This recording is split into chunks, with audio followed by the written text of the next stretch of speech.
So this is Root Studies 376, Christian Origins.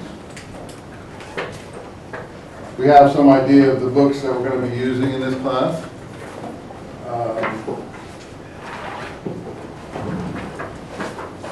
I don't know if you were down in the bookstore. Any of you get down to the bookstore to see what they have there? What did you find? You want to hold any of them up that we can see what we have there? I didn't see that booklet there. What have you got? Let's see, what have you got? What do they say? I can't see them from here. Eusebius and Josephus. Eusebius and Josephus, both penguins. Yeah. Right, that's it.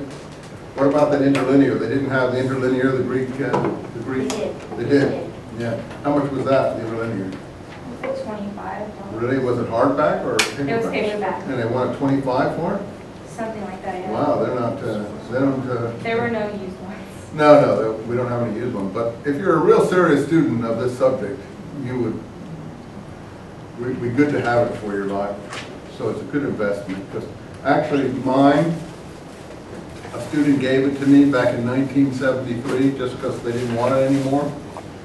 And I've used it for the last 30 years or so.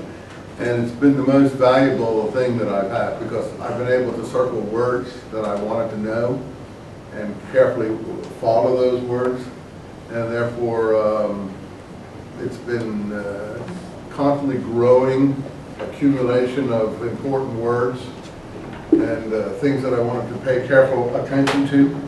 So it looks like a big investment at the beginning, but in the end, if you really are interested in the study of the New Testament and if you're really interested in the issues regarding Christian origins in Palestine, you can't go wrong with a book like that. Josephus is, of course, something you'll have to be reading on your own.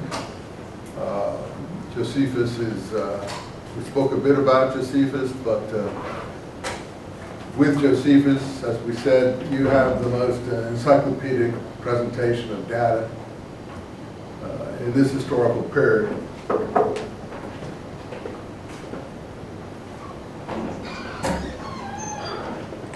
That you could ever imagine having for any historical period before the time of the printing press. Even as we mentioned last time, if you were looking for Alfred the Great in England in the 800s, you would probably have just some minor source of some kind which might give you a scattering of information. If you wanted to find out about King Arthur, we don't even know when he lived. There was a movie out recently where the woman that he's in love with is a half-naked bow woman. I mean, you can do anything with the King Arthur story because there's no data. So these are almost dark ages. And if this dark ages is in England in the 500s, 600s, or 400s, whenever it's supposed to be, what do you think is going on in Lithuania at that time? Nothing. Nothing that people live with. They're living, and things are happening, but there is no record. So to have something like Josephus for the period of Jesus Christ is what? Absolutely staggering source.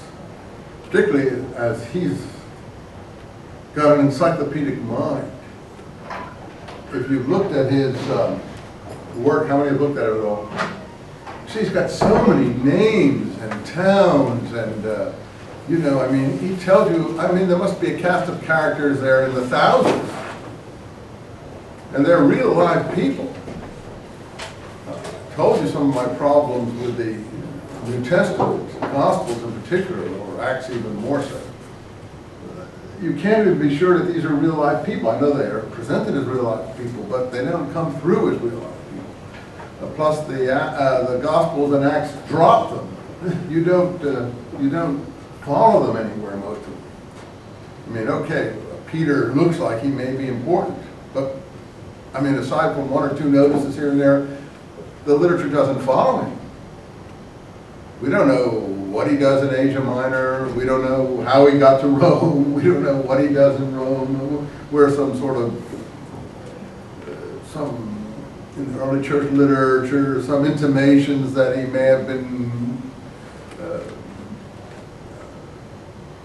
crucified in Rome at some point, but no data about how, why, where, even the date. So, you know, you're not following a normative historical narrative in those documents, however affectionately you may or may not feel towards them. So they may be helpful, they may not be helpful. I mean, how are we going to distinguish someone like James, the brother of John, from James, the brother of Jesus? We think we can distinguish them, but can we distinguish them? Are they really two different people, or has someone sort of been playing a shell game with us in order to downplay one's importance and throw you off the track that this person may have been more important than we think he was? Why do I say that? Well, if you notice in the book of Acts, when we get to it, and we will get to it, James, the brother of John, who you may have heard of, he's the one most people think we are speaking about when we speak about James, disappears from Acts in the same chapter that James, the brother of Jesus, appears. I mean, one disappears and the other appears. And if you, of course, someone puzzled when I said that. Well, of course you'd be puzzled if you don't read these things carefully. If you've just gone to a church, you haven't read them carefully. Because reading in a religious setting is usually an inspirational thing for prayer, for inspiration how you should live your life, the problems you're facing during your life, or in that even given moment, how they're going to reinforce for you. You're not looking at them to see if they're consistent. You're not looking to see what little things are occurring that you may not have paid attention to that may have a bearing on the historical progression of events. So as I saw one or two puzzled faces, people who think they know the scripture. But out of all the people in the class here who may think they know the scripture, how many would know that James, the brother of John, is removed from the narrative at the same moment that James, the brother of Jesus, is introduced into the narrative? Almost nobody would have picked that up. Well, that's extremely important, because James, the brother of Jesus, is not introduced. He just appears in the narrative about 5 or 10 lines after the other James was disappeared, beheaded, as is put in the narrative. Then suddenly Peter escapes from prison, and next thing we know he's going to leave a message for James. But we were never told who James was. So the whole introduction to this important James and how come Peter has to go leave a message for him, if indeed that actually occurred, and why Peter needs to leave a message for him,